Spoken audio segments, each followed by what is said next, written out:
je bi ti rekao da se ja bavim sportom, brate, gledaj. A? A? A? A? Šta bi rekao ti? Hrvanje. Ajde, dođi tu da se porvamo. Sunce ti je. A, hoće? A?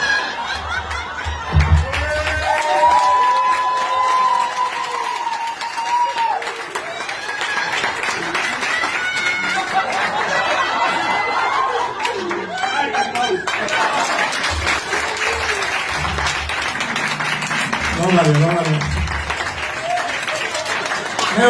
Neobično jak za tako mršavog lika. Na trenutak sam mislio da ću izgubiti. Da mi ovo dizanje nije uspjelo, sljedeće bi mi bilo da ga primim za jaja. Sljedeće bi bilo uhvati ga za jaja. Znaš, bio sam blizu kako sam gurnuo glavu dole, rekao. A ako napravi nešto što mi se ne sviđa, ugliću ga za kitu. Boli mi kurac, samo da ne izgubim. A čekaj, daj se na sekundu popni ovdje, molim te, opet nećemo ništa raditi fizički. Kako se zoveš? Josip. Jebote, ja se zadihao, ja sam debel pičku.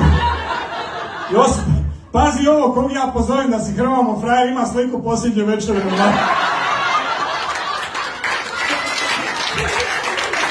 Hvala ti, Josip. Ah, jevo, to je.